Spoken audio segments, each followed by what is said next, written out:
नमस्कार, आप सभी का गोल्डन जगत 21 में। तो फ्रेंड्स, फाइनली आप लोगों के बीच में अगला मॉक टेस्ट लेके आ चुका हूं और ये है सेट प्रैक्टिस नंबर 4, है ना। अगर आप इससे पहले वाला mock test, full length mock test नहीं दिए हैं 1, 2 और 3, तो जाके ज़रूर दीजिए। देना ज़रूरी है। एग्ज़ाम में सिलेक्शन चाहिए, बिहार दरोगा आपको बनना है, डबल स्टार चाहिए, मॉक टेस्ट ज़रूरी है। और आप सबको पता है कि यहाँ पे सारे क्वेश्चन जो है आपके एग्ज़ाम बेस है और डायरेक्टली क्वेश्चन आपके पेपर में, मैं वो दावे के साथ बोलता हूँ 40 मॉक टेस्ट मैं करवा रहा हूँ ना, आप लोगों को करके जाना। 65 से 70 क्वेश्चन इस यहीं से डायरेक्टली आपको देखने को मिल जाएगा, इसलिए महत्वपूर्ण होता है, सारे टेस्ट आप लोग जरूर दीजिए। खैर, शुरू करते हैं क्वेश्चन को। और इसका पीडीएफ आपको टेलीग्राम पे मिल जाएगा। मैं बार बार बता रहा हूँ, इसका कंप्लीट एक्सप्लेनेशन सब कुछ आपको टेलीग्राम पे मिल जाएगा, तो टेलीग्राम जाके ज्वाइन कर लीजिए। ये मॉक टेस्ट मैं आपको यूट्यूब पे फ्री करवा रहा हूँ। अच्छा, कुछ फ्रेंड्स का यहाँ पे ये भी क्वेश्चन था कि सर हम आपके साथ जुड़ना चाहे रिवीजन करने के लिए, मेरे पास नोट्स नहीं है, मेरा बेसिक कंसेप्ट अच्छा नहीं है, तो हम आपके साथ पेड बैच में आना चाहते हैं, कैसे आए, है ना। और कई सारे क्वेश्चन है। कुछ लोगों का ये है कि सर मेरा हिस्ट्री वीक है, कुछ लोगों का ये है कि भाई मेरा साइंस वीक है, साइंस में अच्छे स्कोर नहीं हो रहा है, तो भाई हम आप लोगों के लिए। कुछ लोगों का ये भी डाउट है कि सर मेरा इकोनॉमिक्स पे अच्छे से पकड़ नहीं है, इकोनॉमिक्स में चीज़ें हमें समझ में नहीं आता, तो आप देख सकते हैं सारे सेक्शन का आपको हैंड नोट्स और वीडियो क्लास आपको मिल रहा है। और ऑफर आप लोगों के लिए अभी मैं दे चुका हूं, है ना। तो आप लोग सभी लोग टेलीग्राम ज्वाइन कर लीजिए, आपको सारे इन्फॉर्मेशन वहां पे भी मिल जाएगा। मैं आपको बता देता हूं, इसका फ़ी जो है अभी मैं कम कर दिया हूँ, 1599 था, जो कि अभी मैं करके 1099 कर दिया हूँ, मात्र 1100 रुपया। तो जो लोग इच्छुक है आके ज्वाइन कर सकते हैं, ठीक है। इसके रिगार्डिंग जो भी इन्फॉर्मेशन चाहिए आपको यहाँ पे नंबर दिख रहा होगा 793417663130। इस नंबर पे चाहे तो कॉल करके इन्फॉर्मेशन ले सकते हैं। पेमेंट का नंबर ये है, ये जो आप देख सकते हैं 7319924130। इस नंबर पे आप पेमेंट करेंगे और उसका स्क्रीनशॉट करके नीचे वाला नंबर पे 93 वाला नंबर पे भेजिएगा, उसके बाद मैं आपको जोड़ दूंगा, है ना।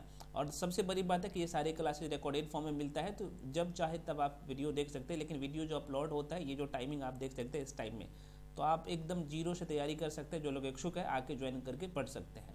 चलिए, पहला क्वेश्चन आपके सामने, और मैं आपको यहाँ पे जो टाइम देने वाला हूँ मात्र 5 सेकंड का टाइम दूंगा। और ध्यान रहे, आप लोग कमेंट सेक्शन में कमेंट करके बताइएगा कि 100 क्वेश्चन में जो है आपने कितना क्वेश्चन सही किया।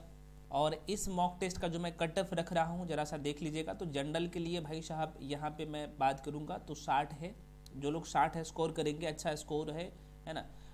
EWS के लिए यहाँ पे मैं फिर से 55 में रखा हूँ कट ऑफ। OBC के लिए, OBC कैटेगरी के लिए यहाँ पे इसका भी 60 रखा हूँ। EBC के लिए यहाँ 58 कट ऑफ है। SC के लिए 50 है और ST के लिए मैं थोड़ा सा इस बार मैं बढ़ाऊँगा, 52 है। और ऑल कैटेगरी फीमेल के लिए 50 मार्क्स आपको लाना है। अगर इससे कम मार्क्स आ रहा है तो घबराने की जरूरत नहीं है, धीरे धीरे आप में का जो ये मॉक टेस्ट का जो मार्क्स है वो इंक्रीज होगा, है ना। लेकिन अब मॉक टेस्ट देना जरूरी है।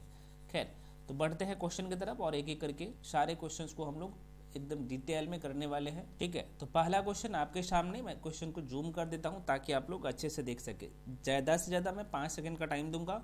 जो क्वेश्चन थोड़ा सा जो है वहाँ पे मुझे लगेगा कि लेंदी है, तो मैं वहाँ पे 10 सेकंड का टाइम दूंगा, उससे ज़्यादा का टाइम नहीं दूंगा। पहला क्वेश्चन आपके सामने करें कि निम्नलिखित में से कौन सी मूल भौतिक राशि है। और आशा करते हैं सभी लोग जवाब भी देंगे। मूल भौतिक राशि, और 7 भौतिक राशि है, आप मूल भौतिक राशि 7 है, आप सबको पता है ना। बिल्कुल बिल्कुल सभी लोग जवाब दे रहे हैं भाई, सी इज द राइट आंसर, सी होगा। विद्युत धारा जो है मूल राशि है। आपको मैं बता दूं, आपका जो है यहाँ पे लंबाई हो गया, है ना, लिखूंगा नहीं, अंदर ज़्यादा समय लग जाएगा। आपका द्रव्यमान हो गया, समय हो गया, है ना, शॉर्ट फॉर्म में ही लिख देता हूँ।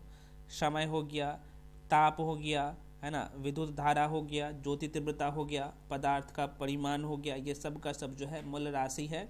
और इसी मूल राशि से टोटल जो 7 मूल मात्रक है, उसी से जो है बाकी मात्रक बनाया गया है।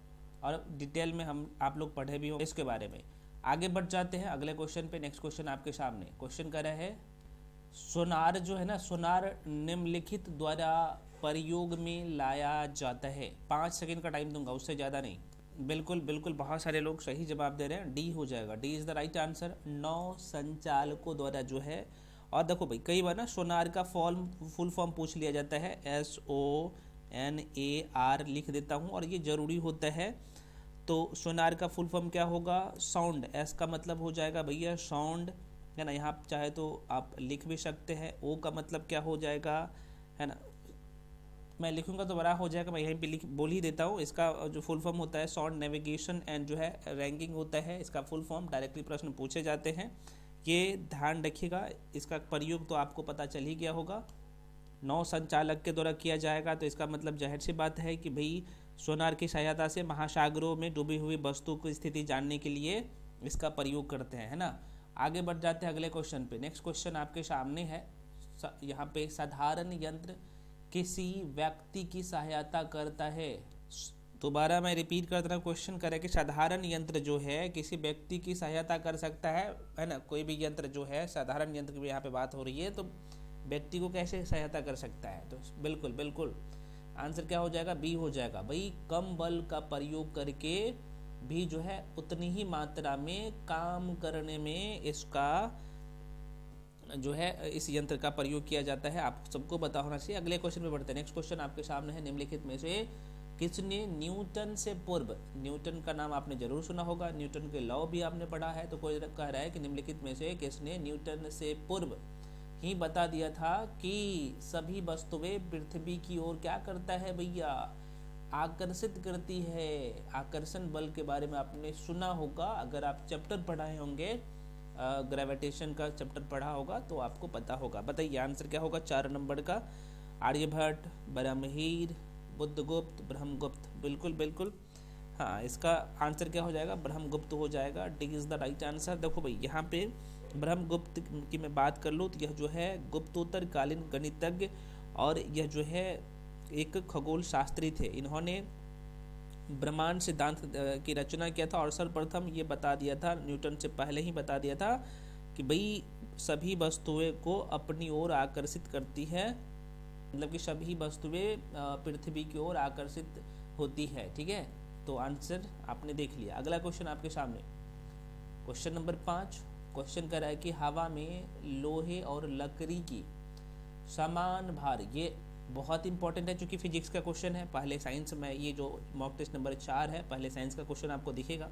बताइएगा, कह रहा है कि हवा में लोहे और लकड़ी की समान भार की गेंद को समान ऊंचाई से गिराने पर जो है कह रहा है कि भाई पृथ्वी पे दोनों एक साथ गिरेगा, पहले लकड़ी का जो है गेंद गिरेगा या फिर जो भारी गेंद है वो गिरेगा, लोहे का गेंद, ये पूछ रहा है। और देखो शब्द को पकड़िए, क्योंकि यहाँ पे कोई कंडीशन नहीं दिया। अगर कंडीशन देता तब यहाँ पे क्वेश्चन में ट्विस्ट होता कि दोनों एक साथ गिरता, है ना। अगर निर्वात देता या फिर ऐसा कोई कंडीशन देता तब वहाँ पे आंसर गलत होगा। यहाँ पे सीधे तौर पे क्वेश्चन पूछा है कि हवा में, हवा में, हवा में शब्द दे दिया है, हवा में लोहे और लकड़ी की समान भार की गेंदों को जो है समान ऊंचाई से गिराने पर क्या होगा। तो जाहिर सी बात है हवा की बात हो रहा है, वातावरण की बात हो रही है, तो मतलब जो जिसमें ज़्यादा भार होगा वो जल्दी गिरेगा और जिनका भार कम होगा वो बाद में गिरेगा, है ना। तो यहाँ पे साफ साफ आपको दिख रहा होगा, बिल्कुल सी आंसर हो जाएगा, लकड़ी की गेंद बाद में गिरेगी, पहले जो है कौन गिरेगा, तो आप कहेंगे सर पहले जो है गिरेगा लोहे का। और ध्यान दें, अगर निर्वात की बात करता तो दोनों एक साथ गिरता तब, है ना, दोनों एक साथ गिरता। या फिर आपको एक शब्द ये भी देता कि हवा की अनुपस्थिति में, उपस्थिति में नहीं, अनुपस्थिति में, तो भाई अगर दोनों को गिराया जाए आसमान से नीचे की तरफ तो भाई कौन पहले गिरेगा, तो तब भी यहाँ पे आंसर क्या होगा, दोनों एक साथ गिरता, है ना। तो ये हवा की उपस्थिति में बात हो रही है, तो ये ध्यान रखिएगा, बहुत अच्छे क्वेश्चन है और पूछे जाते। चलिए अगला प्रश्न आपके सामने, और क्वेश्चन है, मैं 5 सेकेंड का टाइम दूंगा, उससे ज़्यादा का टाइम नहीं दूंगा। क्वेश्चन कर रहा है कि इसरो की मास्टर कंट्रोल सुविधा हासन में, ये जो हासन है ये कर्नाटक राज्य में है। मैं थोड़ा सा आपको बता देता हूँ भाई, कर्नाटक के हासन में है। दोबारा सुन लीजिए, कह रहे कि इसरो की मास्टर कंट्रोल सुविधा हासन में है, मतलब कर्नाटक राज्य है और कर्नाटक राज्य में ही जो है ये जगह है, हासन में है जो अवस्थित है। अच्छा मैं बता दिया हूँ यार, सॉरी, आंसर ही बता दिया हूँ। तो ये पूछ रहा था ये हासन भाई कहाँ पे है, कोई बात नहीं, चलो इसका आंसर तो मैं बता ही दिया हूँ, ये डी हो जाएगा। चलिए अगले क्वेश्चन पे बढ़ जाते हैं। Question number 7। क्वेश्चन नंबर 7 में फुल फॉर्म आपको बताना है, और आप सबको पता है कि ये खास तौर पे जो BPSSC आयोग है, बिहार दरोगा जो कंडक्ट करवाती है, आप सबको पता होना चाहिए BPSSC। तो इसका फेवरेट क्वेश्चन है, फुल फॉर्म से एक या दो क्वेश्चन रहता ही रहता है। बताइएगा FTP का पूरा नाम क्या है। मतलब कि आपसे पूछा जा रहा है कि भाई फुल फॉर्म ऑफ FT, यहाँ पे लिख देता हूँ, FTP का फुल फॉर्म आपसे पूछा जा रहा है ना, क्या होगा FTP का फुल फॉर्म, है ना। जल्दी बताइए, 5 सेकंड से ज़्यादा का टाइम नहीं दूंगा, आपका टाइम आउट हो गया है। बिल्कुल बिल्कुल, ये FT का फुल फॉर्म होगा फाइल ट्रांसफ़र प्रोटोकॉल होता है। फाइल, ध्यान रखिएगा, डायरेक्टली प्रश्न पूछे जाते हैं, फाइल ट्रांसफ़र, है ना, फाइल ट्रांसफ़र प्रोटोकॉल होता है, ये ध्यान रखिए, डायरेक्टली प्रश्न पूछे जाते हैं। तो आंसर क्या होगा भैया, D is the right answer, file transfer protocol होता है। नेक्स्ट क्वेश्चन आपके सामने, 5 सेकेंड का टाइम दूंगा। क्वेश्चन कर रहा है कि निम्न में प्रचुर मात्रा में भारत में, निम्न नहीं है, अगर भारत में प्रचुर मात्रा में उपलब्ध महत्वपूर्ण नाभिकीय ईंधन जो है, इस लाइन को पकड़िएगा, दोबारा सुनिए, निम्न में, या फिर निम्न नहीं है, भारत में प्रचुर मात्रा में उपलब्ध महत्वपूर्ण नाभिकीय ईंधन है यूरेनियम, थोरियम, इरिडियम और प्लूटोनियम। तो कौन आंसर होगा, ये तो मुझे पता है, क्योंकि thorium is the right answer, thorium हो जाएगा। और ये प्रश्न बार बार पूछे जाते हैं। देखिए थोरियम एक ऐसा महत्वपूर्ण नाभिकीय ईंधन है जो भारत में प्रचुर मात्रा में उपलब्ध है। और ध्यान रहे, थोरियम की मैं बात कर लूँ तो केरल हो गया, सबसे ज़्यादा केरल राज्य में है, ये कई बार पूछ लेते हैं कौन से राज्य में होगा, और ये मैप भी आपको आना चाहिए। और क्यों मैं कह रहा हूँ, केरल कहाँ पे है, केरल के बाद कहाँ पे होगा, दूसरे नंबर पे, है ना, बताइएगा। हाँ, केरल के बाद झारखंड, उसके बाद तमिलनाडु, उसके बाद जो है आंध्र प्रदेश। तो सबसे ज़्यादा यहाँ पे केरल में है, तो ये ध्यान रखिएगा। चलिए अगला क्वेश्चन आपके सामने, प्रश्न कर रहा है कि संचारण के उदाहरण है, संचारण के उदाहरण कौन सा है। क्वेश्चन नंबर 9, संचारण के उदाहरण जो है कौन सा है, बताइएगा। संचारण के उदाहरण भैया पूछा है, संचारण के उदाहरण। बिल्कुल डी हो जाएगा, ये सभी हो जाएगा। सिल्वर पर जो है काले रंग की परत बनना, ये भी सही है। अगला कह रहा है तांबे पर हरे रंग का जो है परत बनेगा, ये भी संचारण का ही उदाहरण है। लोहे पर भूरे रंग का परत जमता है, ये सब का सब संचारण का उदाहरण है। तो आंसर क्या होगा, डी हो जाएगा। और सभी लोग जवाब भी सही दिए हैं।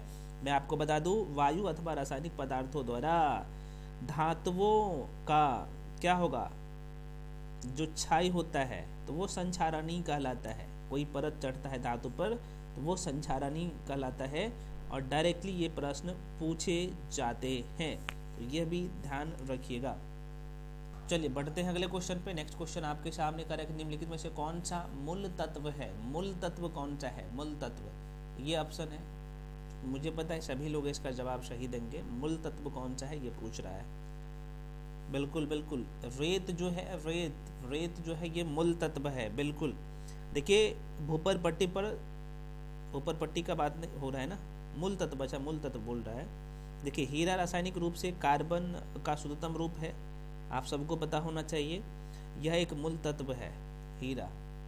अच्छा सॉरी, ये रेत नहीं होगा, माफी चाहता हूँ यार, हीरा हो जाएगा, हीरा हो जाएगा, मैं रेत बता दिया क्या। हीरा जो है मूल तत्व है। और प्रेजेंट टाइम में अगर मैं बात करूँ, चूँकि तत्व तो बहुत सारे खोजा गया, लेकिन पीरियोडिक टेबल की मैं बात करूँ तो टोटल अभी प्रेजेंट टाइम में 118 तत्व है ना, जिसमें धातु है, अधातु है और उपधातु है ना। मैं थ्योरी वाला क्लास में डिटेल में पढ़ाया हूँ, तो ये अभी इतना ध्यान रखिए। और ये रेत मुख्यतः सिलिकॉन और ऑक्सीजन, संगमरमर, कैल्शियम, कार्बन, ऑक्सीजन, शक्कर, ये सब जो है आप सबको पता है, ये सबका ऑक्सीजन है, बेसिक बातें हैं, ये यौगिक है ना। अगला क्वेश्चन आपके सामने, क्वेश्चन करें कि भूपर पट्टी पर सर्वाधिक, भूपर पट्टी पर जो है या फिर भूपर पट्टी में सर्वाधिक पाया जाने वाला जो तत्व है। कुछ लोग पूछ रहे हैं कि सर रेत क्या है। भाई रेत जो है ना, रेत की मैं बात कर रहा हूँ, तो यह जो है सिलिकॉन और ऑक्सीजन, संगमरमर हो गया, कैल्शियम हो गया, कार्बन तथा ऑक्सीजन, भाई मैं तो बोलता तो दिया हूँ, रेत यार मुख्यतः सिलिकॉन एवं ऑक्सीजन की कैटेगरी में इसे रख सकते हैं ना, सिलिकॉन कह सकते हैं, बता तो दिया हूँ यार, है ना। खैर अगला क्वेश्चन आपके सामने है,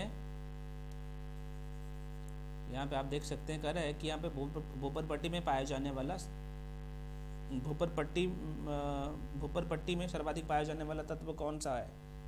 यहाँ पे शब्द को पकड़िए, सबसे ज़्यादा कौन सा तत्व है ना। 118 तत्व में से ही आपको चूज करना है, पीरियोडिक टेबल में 118 जो तत्व है कौन सा हो। बिल्कुल सभी लोग सही बता रहे हो, ऑक्सीजन ही होगा, ऑक्सीजन ही होगा। कितना प्रतिशत है, तो ये 46.8% है, ठीक है। सिलिकॉन 27% है ना। एल्युमिनियम 8.13% है। तो ये डेटा ध्यान रखिएगा, तो ऑक्सीजन ही ज़्यादा है।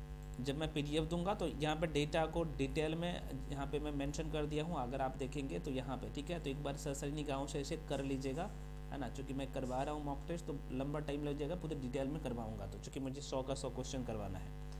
अगला प्रश्न है, निम्नलिखित में से सबसे भारी धातु कौन सा है। सबसे भारी शब्द को पकड़िए, सबसे भारी है कौन सा है। 5 सेकंड का टाइम दूंगा, 5 से ज़्यादा का टाइम नहीं दूंगा, बताइए।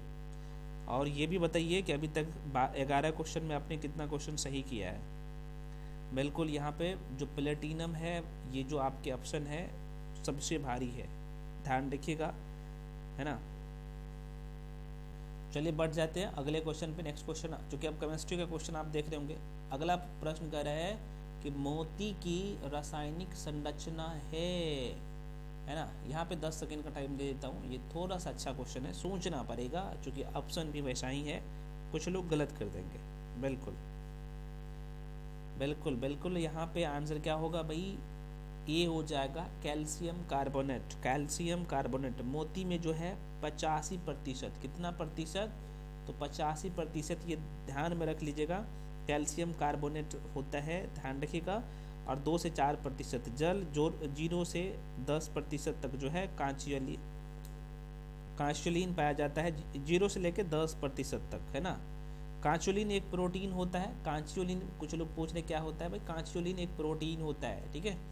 चलिए अगला क्वेश्चन आपके सामने, क्वेश्चन कह रहा है, क्वेश्चन नंबर 14 कह रहा है कि चूना पत्थर का रासायनिक नाम क्या है। और डायरेक्टली आपको ये क्वेश्चन सब NCERT में ही मिलेगा या फिर मेरे मॉक टेस्ट में ही मिलेगा, बताइए।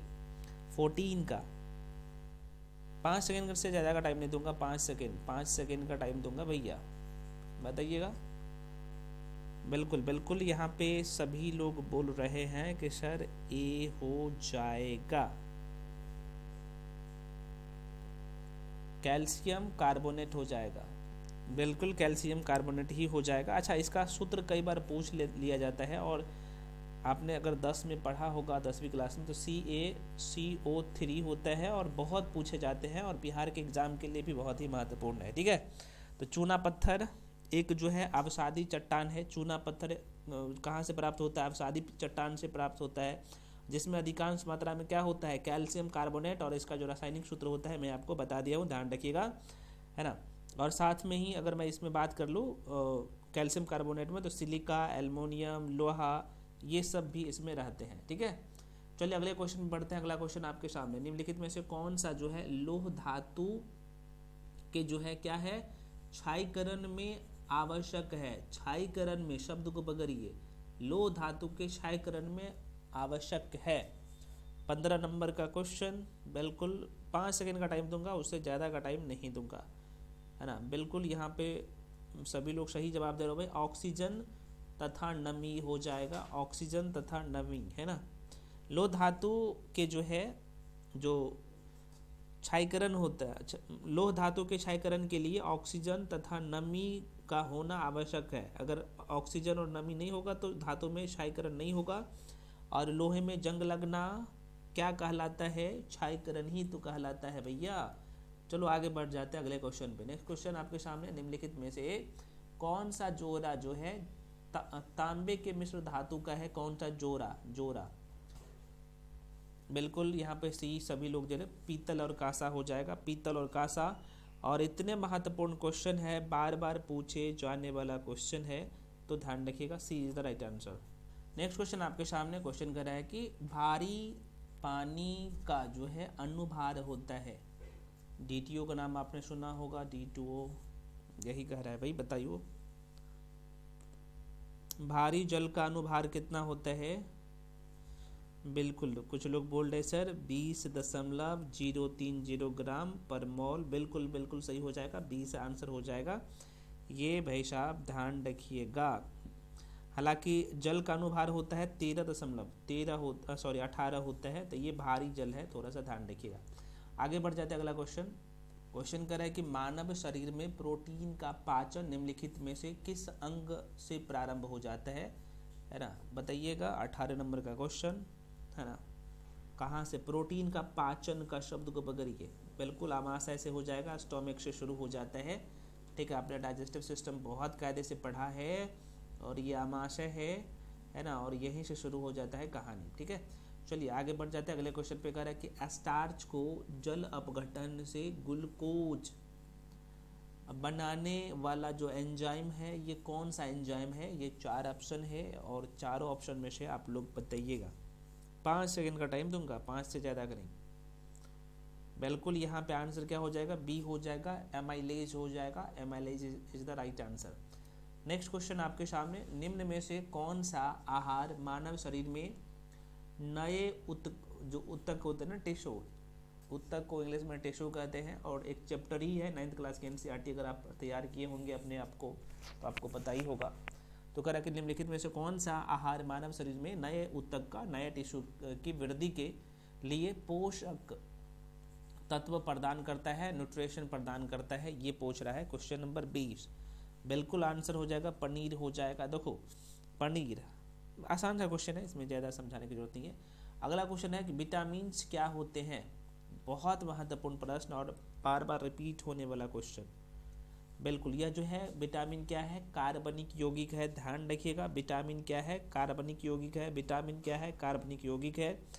ध्यान रखिए, प्रश्न पूछे जाते हैं जो कि हमारे शरीर में जो है उपापचयी क्रियाओं में जो है ये कार्य करते हैं, यह भी ध्यान रखिएगा।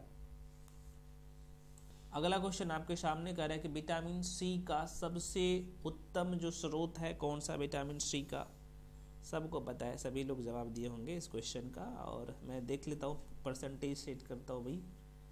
अरे बाप रे बाप, 95% चला गया। बिल्कुल आंवला हो जाएगा, सी इज द राइट आंसर। अगला क्वेश्चन आपके सामने, निम्नलिखित में से जो है किस कुल के पौधे से टापा कपड़ा, क्या है भाई? टापा कपड़ा बनाया जाता है? बिल्कुल मोरेसी, कुछ लोग सहतूत भी बोल रहे हैं, सहतूत परिवार के मोरेसी हो जाएगा। बिल्कुल बी हो जाएगा, है ना, B is the right answer. अगले क्वेश्चन पे बढ़ते हैं। नेक्स्ट क्वेश्चन आपके सामने, निम्नलिखित में से कौन सा रोग कीट के काटने से होता है? कीट अगर काटेगा तो इनमें से कौन सा रोग होगा? कीट के काटने से। बिल्कुल बी हो जाएगा भाई, डेंगू हो जाएगा। कीट के काटने से डेंगू होता है। डेंगू जिसे हम लोग क्या कहते हैं? डेंगू ज्वर को हम लोग क्या कहते हैं? हड्डियों और जोड़ों में भयंकर यहाँ पे पीड़ा होता है विषाणु से, बिल्कुल वायरस से संक्रमित रोग है ये। बिल्कुल, चलिए अगला क्वेश्चन आपके सामने है, बहुत फेवरेट क्वेश्चन बिहार के एग्जाम में। एड्स जो होता है ना भाई, एड्स विषाणु में होता है, कौन सा होता है? DNA plus protein, RNA plus DNA, RNA plus protein, केवल डीएनए? हाँ बिल्कुल सी हो जाएगा। यहाँ पे आरएनए प्लस प्रोटीन होता है, ये दोनों की मात्रा होता है। अगला प्रश्न आपके सामने, निम्नलिखित में से कौन सा संक्रमित मच्छर के काटने से नहीं होता है? कौन सा रोग? प्लेग होगा, पीत ज्वर हो जाएगा, मलेरिया या डेंगू? 5 सेकंड का टाइम दूंगा, बताइए। बिल्कुल ए हो जाएगा, प्लेग जो है ये नहीं होगा। बाकी आप सबको पता ही है, इसके बारे में नहीं है तो डिटेल में मैं पीडीएफ दूंगा, एक बार सर से निगाहों से देख लेना। आगे बढ़ जाते हैं। अगला क्वेश्चन है, जेनिको औद्योगिकी है, इसका ऑप्शन आपके सामने है। मैंने आपको बताया था कि भाई जेनिको औद्योगिकी क्या है भाई? बिल्कुल यहाँ पे ये आनुवंशिक रोगों की पूर्व सूचना प्राप्त करने का तकनीक है, ये ध्यान रखिएगा। अगला प्रश्न है, जैव आवर्धन से तात्पर्य क्या है? जैव आवर्धन से, जैव आवर्धन से 10 सेकेंड का टाइम ले लीजिए, एक बार सोच लीजिए। जो ये क्वेश्चन तो मैं ही पढ़ देता हूँ। हाँ बिल्कुल बी हो जाएगा।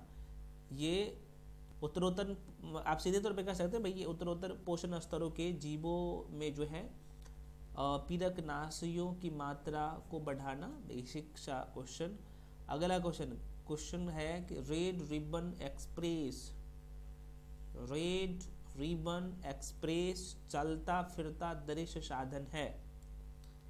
39 का नहीं 29 का सॉरी, ए हो जाएगा। एड्स हेतु जागरूकता का, बिल्कुल बिल्कुल यह जो है रेड रिबन एक्सप्रेस का उद्देश्य देश भर में घूम घूम कर जो है लोगों को HIV बीमारी के खतरे से बचाव के तरीके को मतलब कि जागरूकता फैलाने से है। ये थोड़े से ध्यान रखिएगा। आगे बढ़ जाते अगले क्वेश्चन।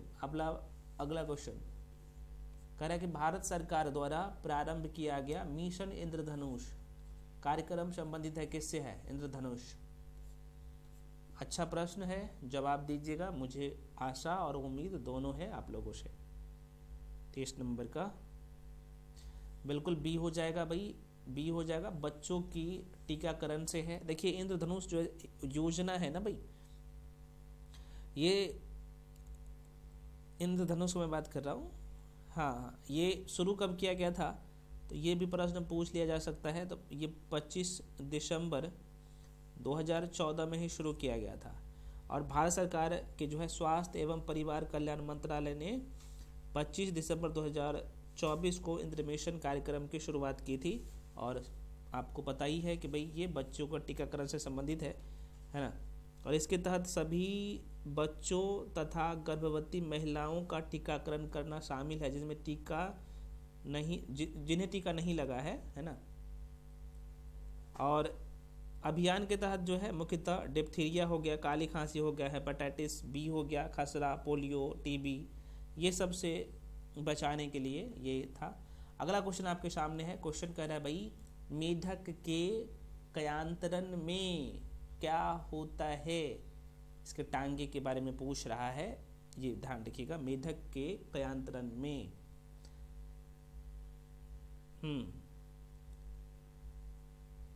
आंत छोटी होती है ना।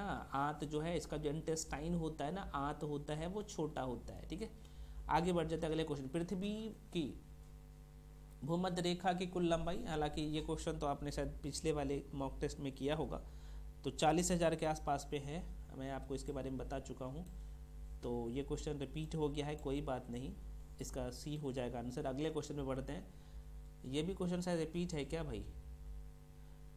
जून की जो है, जून की 21 तारीख को सूर्य जो है कहाँ पे होता है? अच्छा, ये भी क्वेश्चन शायद रिपीट है, कोई बात नहीं, ये 2 क्वेश्चन रिपीट हो गया पिछले मॉक टेस्ट में भी। अच्छा बताइएगा, तो देखते हैं कितने लोग बता पाते हैं। बिल्कुल यहाँ पे आंसर हो जाएगा ए, उत्तर ध्रुवीय वृत्त पर जो है क्षैतिज के नीचे नहीं डूबता है ना। इसके बारे में मैं आपको पिछले वीडियो में भी बता दिया था। अगला क्वेश्चन है निम्नलिखित में से कौन से समूह से संबंधित नहीं है? नीश हो गया। अच्छा, इनमें से कौन सा जो है अलग है? नीश हो जाएगा। नीश क्यों हो जाएगा? देखिए यहाँ पे आपका बलुआ पत्थर हो गया, चूना पत्थर हो गया, ये शैल हो गया। ये कौन से चट्टान का जो है, तो अवसादी चट्टाने का उदाहरण है। जबकि नीश की मैं बात कर लूँ तो यह जो है कयांतरित चट्टाने का उदाहरण है, इसलिए ये जो है संबंधित नहीं था, तो ए हो जाएगा। अगला क्वेश्चन आपके सामने, माउंट एटना है भैया, क्या है माउंट एटना? बहुत महत्वपूर्ण है और अभी लगातार ये न्यूज़ में था, तो जवाब भी दीजिएगा, मैं आशा कर सकता हूँ। बिल्कुल ज्वालामुखी है, यह एक जो है ज्वालामुखी है। मैं आपको बता दूं माउंट एटना ज्वालामुखी कहाँ पे है, तो इटली देश है। इटली के सीसी, यहाँ पे मैं लिख देता हूँ, सीसा कौन सा द्वीप है भाई?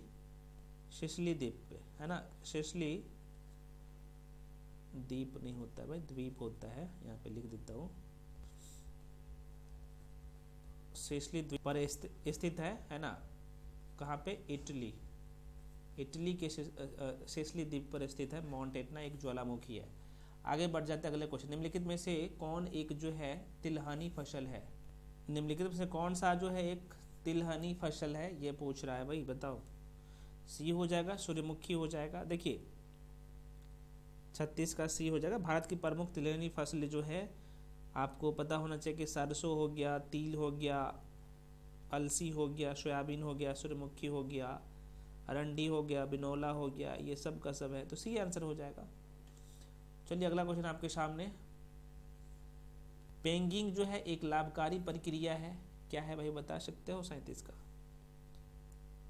बिल्कुल यहाँ पे कह रहा है भाई ये मूंगफली में, हाँ बिल्कुल ये सही हो जाएगा। पेंगिंग मूंगफली की फसल में होने वाले एक जो है लाभकारी प्रक्रिया है। इसमें परागकण के बाद जो है फूल के अवशेषों या फिर अवशेष भाग के आधार से पेग, जिसे पेग इंग्लिश में भी पेग और हिंदी में पेग कह सकते हैं, पेग निकलकर जड़ की तरह जो है नीचे की ओर मुड़कर जमीन के भीतर वृद्धि करता है, तो इसलिए महत्वपूर्ण हो जाता है मूंगफली में। चलिए अगला प्रश्न आपके सामने है। महिषुगंधा किस फसल की प्रजाति है? महिषुगंधा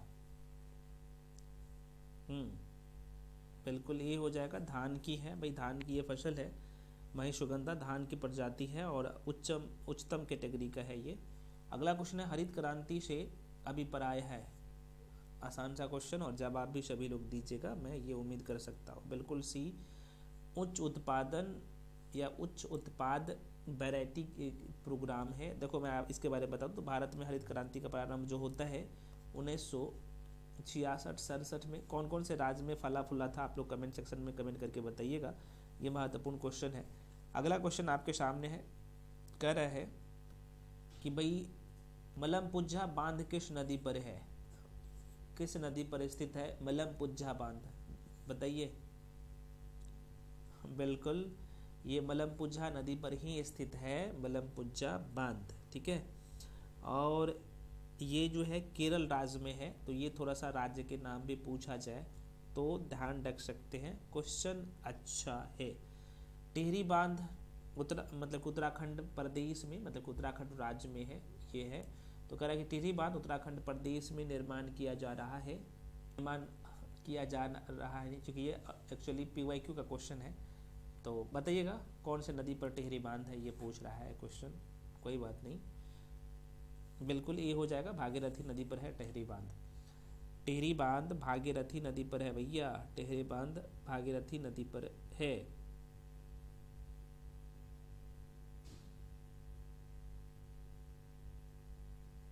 अगला प्रश्न आपके सामने है, क्वेश्चन कर रहा है अगुलहास धारा चलती है। अगुलहास धारा चलती है, कहाँ पे चलता है? हिंद महासागर में, प्रशांत महासागर में, उत्तरी अटलांटिक महासागर में, दक्षिणी अटलांटिक महासागर में, कहाँ पे चलता है ये? उगुलहास धारा जो है ये चलती है, स्ट्रीम है ये, धारा है। बिल्कुल ये हो जाएगा, है ना, हिंद महासागर में। देखिए उगुलहास धारा दक्षिणी हिंद महासागर में प्रवाहित होने वाली गर्म, ये क्या है भाई? यह जो है गर्म जलधारा है। अगला प्रश्न आपके सामने है, निम्न में से कौन जो है जल लवणता, इस शब्द को पकड़िएगा, जल लवणता प्रवणता कह सकते हैं, फिर ऐसे बोल सकते हैं, जल लवणता को दर्शाता है। आपके जो ऑप्शन में है हेक्लोसाइन हो जाएगा। देखो भाई हेक्लोसाइन होता है क्या है, मैं थोड़ा सा बता देता हूँ। तो ये होता ये है हेक्लोसाइन कि महासागर का वह क्षेत्र होता है हेक्लोसाइन जहाँ गहराई के साथ साथ क्या होगा, लवणता तीव्र गति से बढ़ती है। वहाँ का लवणता एकदम जो है तीव्र गति से बढ़ेगा, उसे हम लोग जो है हेलोक्सोलाइन कहते हैं, और हेलोक्लाइन कहते हैं। क्या कहते हैं भाई? ये हेलोक्लाइन कहते हैं ना, हेलोक्लाइन कहते हैं इसे। अगला प्रश्न आपके सामने, मेडागास्कर सबसे बड़ा द्वीप जो है, मैं मेडागास्कर के बारे में बात कर रहा हूँ। मेडागास्कर सबसे बड़ा द्वीप है। ये मेडागास्कर जो है कहाँ पे है? हिंद महासागर में है, प्रशांत महासागर में है, बंगाल की खाड़ी में है, लाल सागर में है। बिल्कुल यहाँ पे मेडागास्कर के नाम आपने जरूर सुना होगा, ये क्वेश्चन मैं पिछले क्वेश्चन में भी लिया था। तो हिंद महासागर में मेडागास्कर है भाई। मेडागास्कर द्वीप हिंद महासागर के दक्षिणी पश्चिमी में स्थित है ना, उसकी अवस्थिति है। इसके पूर्व में मॉरिशस तथा पश्चिमी अफ्रीका के मुख्य भूमि से लगा क्या है भाई, मोजाम्बिक देश अवस्थित है, आपने सुना होगा इसके बारे में। अगला क्वेश्चन आपके सामने, क्वेश्चन करें कि निम्नलिखित में से कौन सी विश्व की दूसरी सबसे गहरी तथा सबसे लंबी झील है? शब्द पकड़िए, गहरी और सबसे लंबी। बिल्कुल यहाँ पे आंसर क्या हो जाएगा? ए हो जाएगा। इसका झील का नाम ही है टांगानिका झील। टांगानिका झील जो है, टांगानिका झील यह जो है विश्व की दूसरी सबसे गहरी झील है ना। और कितने मीटर है? तो ये 1470 मीटर गहरी है। और इसके अलावा यह विश्व का सबसे लंबी ताजे पानी का झील है ना। तो ये थोड़ा सा ध्यान रखिएगा।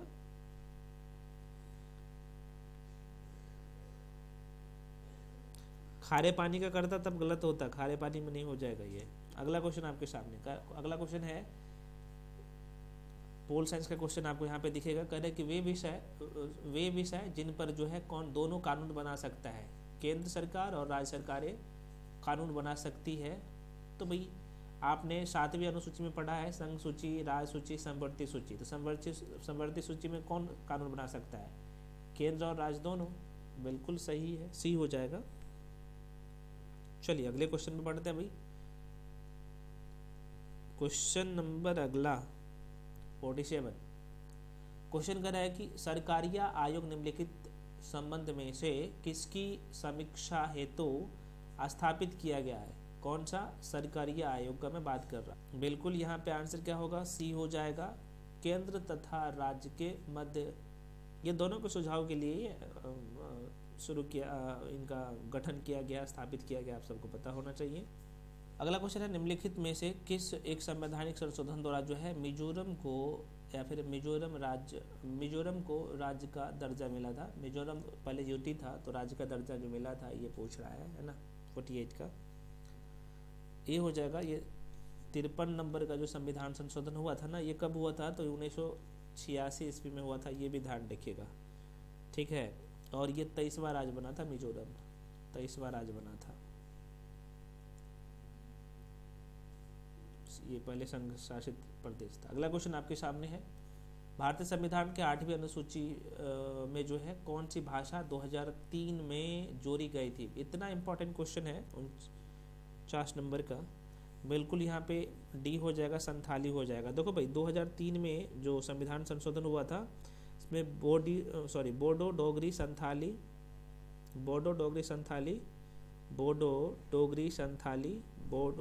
डोगरी संथाली मैथिली, ये 4 भाषा जोड़ा गया था। बहुत इंपॉर्टेंट है। कब? 2003 ईस्वी में। तो प्रश्न पूछे जाते हैं। प्रेजेंट टाइम में 22 भाषा है जो कि भारतीय संविधान में मान्यता मिली है, आपको पता होना चाहिए। 92 नंबर का संविधान संशोधन हुआ था, उसमें ये तीनों को जोड़ा गया था, चारों को, बोडो, डोगरी, मैथिली, संथाली को। ठीक है, चलिए आगे बढ़ जाते हैं। अगला क्वेश्चन है भाई, कह रहा है लोकसभा का पहला आम चुनाव कब हुआ था? आप कहेगा सर पॉलिटी का तो क्वेश्चन आसान है, जानबूझ कर आसान दिया हूँ आज। आसान नहीं है, अच्छे लेवल का क्वेश्चन है। आसान क्वेश्चन ही तो आप लोग गलत करते हैं। बिल्कुल यहाँ पे बी हो जाएगा। 1952 में भैया, ध्यान रखना, ठीक है। तो प्रथम लोकसभा आम चुनाव जो हुआ था ये 25 अक्टूबर 1951 से 26 फरवरी 1952 तक चला था। ठीक है, चलिए अगले क्वेश्चन में बढ़ते हैं। अगला क्वेश्चन, लोकसभा की प्रथम महिला अध्यक्ष है कौन? और प्रथम का मैं बात कर रहा हूँ। बिल्कुल यहाँ पे मीरा कुमार, आपने नाम जरूर सुना होगा। अगला प्रश्न है राज्यसभा की निश्चित सदस्य संख्या है? ये आसान सा क्वेश्चन है, मुझे पता है, सभी लोग जवाब भी आप देंगे।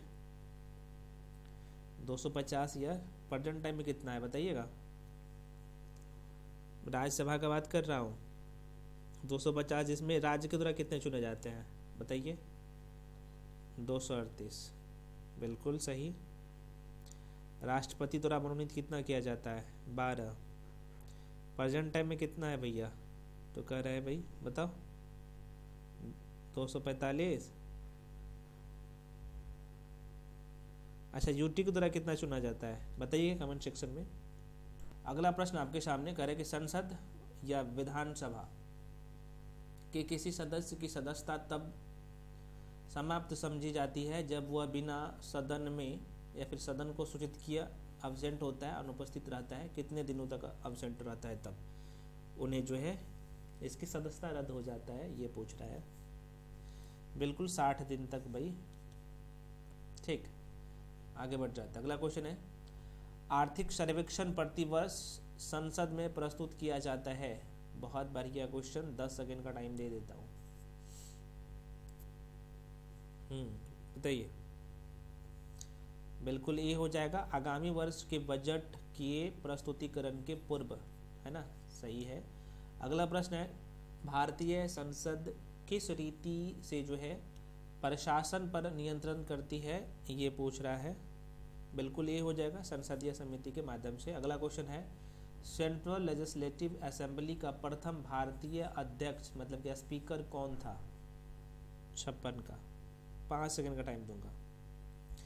बिल्कुल यहाँ पे बी हो जाएगा, बिट्टूल भाई जे पटेल, ये ध्यान रखिएगा। 56 का बी हो जाएगा। 1925 में अध्यक्ष ये बने थे। अगला प्रश्न है, साइमन कमीशन भारत किस वर्ष आया था? बिल्कुल बी, सभी लोग 1928 में। चलिए अगला क्वेश्चन भाई, कांग्रेस ने कब पहली बार जो है भारत की स्वतंत्रता का प्रस्ताव पारित किया था? 5 सेकंड का टाइम दूंगा, आसान सा क्वेश्चन है। बिल्कुल ये 1929 हो जाएगा, जगह आपको पता ही होगा। अगला क्वेश्चन आपके सामने, दांडी यात्रा के साथ निम्नलिखित में से क्या प्रारंभ हुआ? कौन सा आंदोलन हुआ था दांडी यात्रा के साथ जो प्रारंभ हुआ था? बिल्कुल बिल्कुल बिल्कुल, सभी लोग, सभी ने अवज्ञा आंदोलन, सभी ने, सही हो जाएगा। अगला क्वेश्चन, गढ़वाल रेजिमेंट के सैनिकों ने जो है प्रदर्शनकारियों पर गोली चलाने से इनकार कर दिया था। कौन से आंदोलन हो जाएगा, कौन से आंदोलन में ऐसा हुआ था? बिल्कुल जो है यहाँ पे सविनय अवज्ञा आंदोलन में ऐसा हुआ था। अगला क्वेश्चन है, यह कथन किसका है भाई? ये कथन स्टेटमेंट, आप कथन जो आप देख सकते हैं, हम भारत को या तो आज़ाद करेंगे या आज़ादी के प्रयास में जो है दिवंगत होंगे। किससे जुड़ा है भाई? कौन से आंदोलन से? आप देख सकते हैं। बिल्कुल यह जो है भारत छोड़ो आंदोलन से संबंधित है। भारत छोड़ो आंदोलन का नेतृत्व जो किया था, ये बताइए आप लोग। महात्मा गांधी ने। बिल्कुल सही हो जाएगा भाई आंसर। कब हुआ था तो ये डेट भी ध्यान रखिएगा, 9 अगस्त, किसको नहीं पता है, 1942। ये थोड़ा सा डेट ध्यान रखिएगा ना, कई बार पूछ लेते हैं। कुछ लोग बोल रहे सर थोड़ा सा और डिटेल में बताइए ना। भैया डिटेल में बताऊंगा तो बड़ी लंबा चौड़ा वीडियो हो जाएगा। इसका मैं कंप्लीट पीडीएफ ऑलरेडी टेलीग्राम पे शेयर कर दिया हूँ, आप उसका आप प्रिंट आउट करवा लेना। एक्सप्लेनेशन का एक एक पॉइंट कवर कर लेना, क्योंकि जो पॉइंट वहाँ पर लिखा हूँ एक्सप्लेनेशन में आप देख सकते हैं, ये महत्वपूर्ण है। वैसा ही नहीं मेहनत किया हूँ आप लोगों के लिए, ठीक है। चलिए अगला क्वेश्चन आपके सामने है, नेताजी सुभाष चंद्र बोस का जन्म जो है जिस नगर में हुआ वह है कौन सा है, कहाँ पे है? सभी लोगों को पता है। बिल्कुल यहाँ पे जो आंसर हो जाएगा आप लोगों का, ये हो जाएगा कटक, उड़ीसा राज्य में है। अगला क्वेश्चन आपके सामने है, स्वतंत्र भारत के प्रथम विधि मंत्री थे, ये पूछ रहा है। 5 सेकंड का टाइम दूंगा। बिल्कुल यहाँ पे बी आर अम्बेडकर हो जाएगा, B is the right answer. Next question आपके सामने, निम्नलिखित में से किस प्रथा की शुरुआत राजपूतों के समय में हुई थी? बहुत अच्छा क्वेश्चन और बार बार रिपीट होने वाला प्रश्न। बिल्कुल जोहर प्रथा हो जाएगा। अगला क्वेश्चन आपके सामने है, चुंबकीय दिशा सूचक का भारतीय महासागरों में प्रयोग की जो है प्रारंभिक सूचना किसके द्वारा जो है यहाँ पे दी गई थी? बिल्कुल सी हो जाएगा। आंसर क्या होगा? और ये सदरुद्दीन मोहम्मद पोफी का नाम आपने जरूर सुना होगा। अगला प्रश्न है, भारत में पोलो खेल का प्रचलन किया कौन करेगा? गुलाम वंश अगर आपने पढ़ा होगा तो इसके बारे में शायद पता होना चाहिए आपको, बताइए। 67 का सी हो जाएगा, तुर्क के द्वारा, तुर्क मुसलमान। अगला क्वेश्चन है भाई, कवि वान निवासी था। वान भट्ट जो है कहाँ के रहने वाले थे? बिल्कुल यह जो है कहाँ के? कवि वान भट्ट।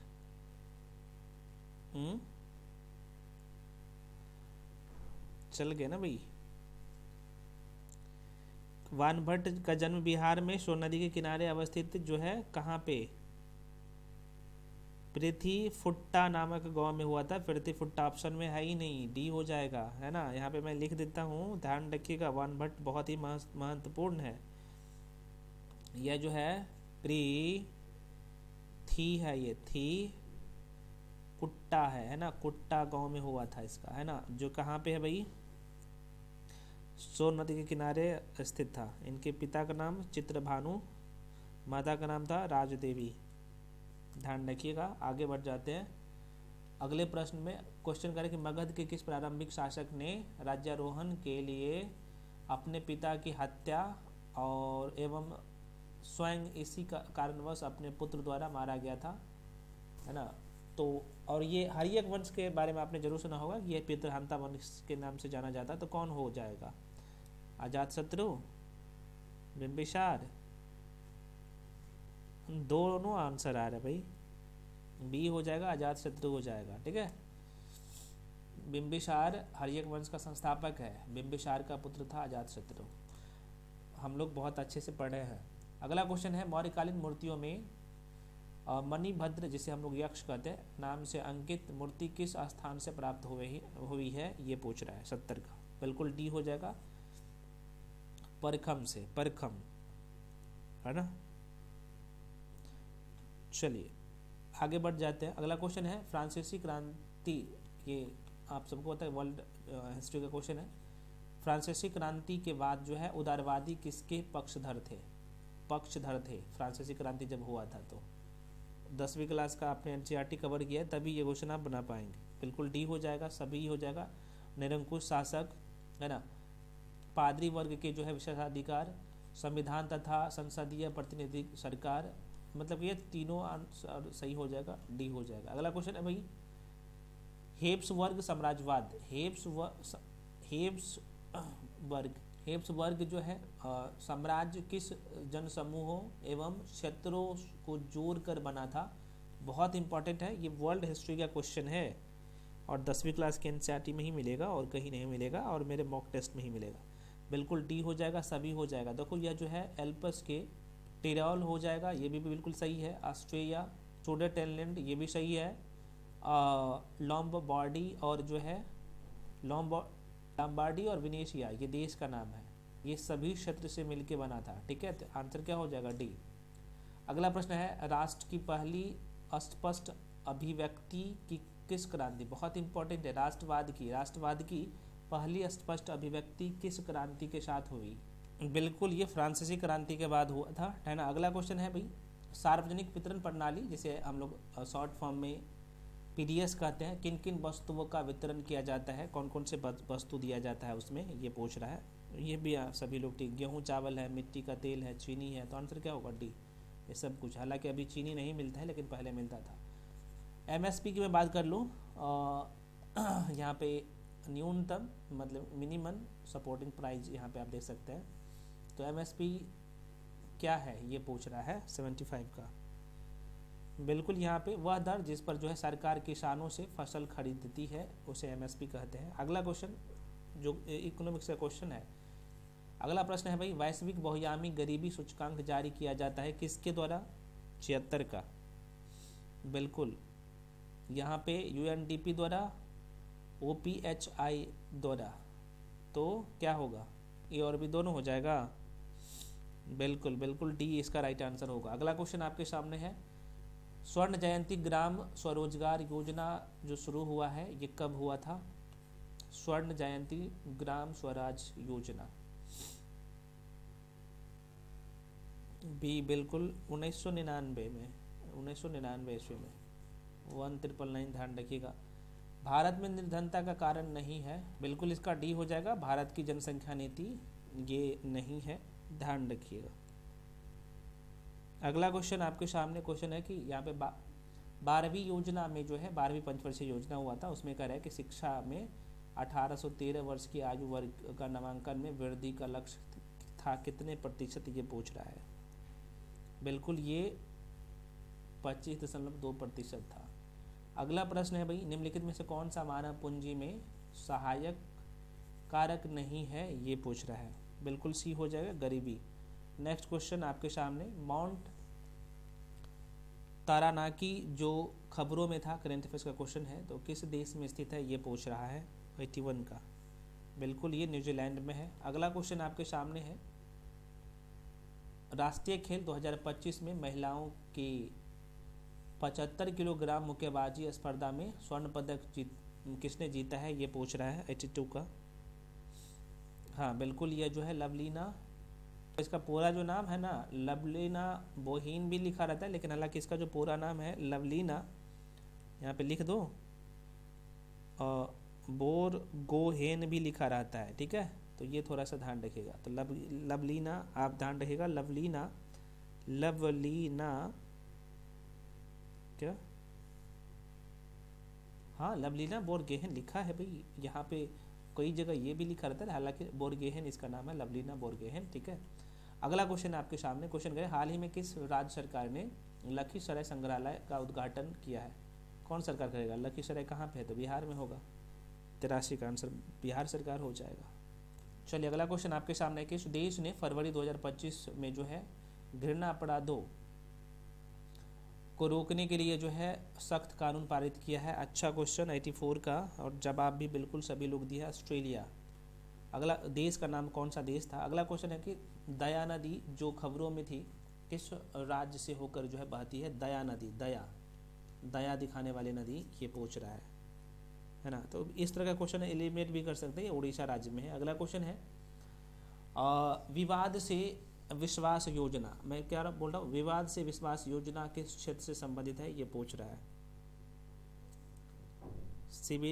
CBDT बिल्कुल बी हो जाएगा, कराधान हो जाएगा। अगला क्वेश्चन है भाई, किस शहर ने विश्व का पहला ऊर्जा साक्षर शहर बनने के लिए जलवायु मिशन शुरू किया है? कौन से राज्य हो जाएगा ये बताना है। 87 का बिल्कुल सी, इंदौर, जो कि मध्य प्रदेश में है। अगला प्रश्न आपके सामने, प्रवासी भारतीय दिवस सम्मेलन 2025 का मेजबान कौन सा शहर है? कौन सा शहर है बताइएगा आप लोग।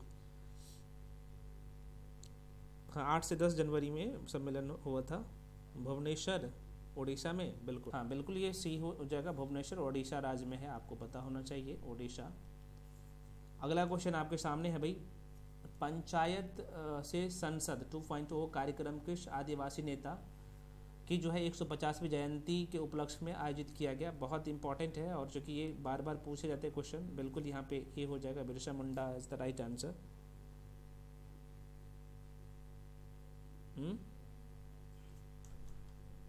हाँ बिल्कुल। अगला क्वेश्चन है, भीतरकनिका राष्ट्रीय उद्यान, भीतरकनिका राष्ट्रीय उद्यान किस राज्य में स्थित है? अच्छा क्वेश्चन, लगातार ये न्यूज़ में था, इसलिए मैं ये क्वेश्चन आप लोगों से पूछा भी हो। भीतरकनिका मैं बोल रहा हूँ भाई। भीतरकनिका राष्ट्रीय उद्यान है भाई, हाँ उड़ीसा हो जाएगा। अगला क्वेश्चन है, हाल ही में किस संगठन ने जो है ग्लोबल टीबी रिपोर्ट 2024 जारी की है? डी हो जाएगा, WHO ऐसा कर सकता है, आप सबको पता होना चाहिए। अगला क्वेश्चन है भाई, Bandhavgarh tiger reserve, Bandhavgarh tiger reserve अभी बहुत इंपॉर्टेंट है, लगातार न्यूज़ में था, तो किस राज्य में है ये पूछ रहा है? ये हो जाएगा, हाँ मध्य प्रदेश में है बांधवगढ़ टाइगर रिजर्व। अगला क्वेश्चन है, विश्व शहर दिवस 2024 का विषय क्या था या फिर क्या है? हाँ, युवा शहरों के लिए जलवायु और जो है स्थानीय कार्रवाई के नेतृत्व कर रहे हैं, बिल्कुल ये हो जाएगा। अगला प्रश्न है, अचानक घबरा जाना का अर्थ है, चूँकि हिंदी का क्वेश्चन है, तो इसमें कह रहा है कि अर्थ के लिए निम्नलिखित में से कौन सा उचित मुहावरा का विकल्प है? अचानक घबराना, इसमें से कौन सा मुहावरा से संबंधित है बताइएगा। बिल्कुल बी हो जाएगा, हाथों के तोते उड़ना। अगला क्वेश्चन आपके सामने है, ऊँट के मुंह में जीरा का सही अर्थ क्या है? ये मुहावरा है, हिंदी का क्वेश्चन है, ये हो जाएगा बिल्कुल। बहुत थोड़ा मतलब कि बहुत कम चीज़ें आपको प्राप्त होता है, तो ऐसे बोलते हैं हम लोग। अगला क्वेश्चन है, क्रोध आने की स्थिति में शांत रहने की प्रवृत्ति को क्या नाम दिया गया है? 96 का महायोग, जाहिर सी बात हम लोग कह सकते हैं। अगला क्वेश्चन आपके सामने है, कह रहा है कि शाखा मृग शब्द का पर्यायवाची शब्द आपसे शाखा मृग का मैं बात कर रहा हूँ, 97 का बी हो जाएगा, वार्नर हो जाएगा। अगला क्वेश्चन है, जैसे गोंद जो गोंद है होगा, जैसे गोंद का संबंध चिपकने से है, तो उसी प्रकार निम्नलिखित में से किसका संबंध सुई से होगा, मतलब निडिल से होगा? निडिल का संबंध भाई सिलाई से होगा ना, निडिल से हम लोग सिलाई कर सकते हैं, सुई से हम वही कर सकते हैं। करे कि वाच विन से संबंधित है तो एग्जामिनेशन किससे संबंधित होगा। जाहिर सी बात है, आसान सा क्वेश्चन है, रीजनिंग का क्वेश्चन है भाई, है ना। बिल्कुल सक्सेस से संबंधित होगा यार। एग्जामिनेशन में वाच करते हैं, वाच विन से संबंधित है तो एग्जामिनेशन किससे संबंधित होगा, 99 का बोल रहा है, बिल्कुल यहाँ पे सी होगा, सक्सेस हो जाएगा। अगला ये रीजनिंग का क्वेश्चन है भाई, बनाना आप सभी लोग, मैं आंसर बता देता हूँ। रीजनिंग का क्वेश्चन है और ये जो है डायरेक्शन एंड डिस्टेंस का टॉपिक आपने पढ़ा होगा, उसी का क्वेश्चन है। आंसर ए हो जाएगा, पी हो जाएगा, आप लोग बना लीजिएगा, ठीक है। तो आशा करते हैं आपको सारी चीज़ें समझ में आया होगा और सारे क्वेश्चन मैं आपको टोटल 100 का 100 क्वेश्चन बता दिया हूँ। आप लोग बताइएगा 100 में कितने स्कोर किए हैं, और इसका जो कंप्लीट एनालिसिस है यार ज़रूर देखिएगा, क्योंकि मैं डिटेल में सब कुछ यहाँ पे लिख दिया हूँ।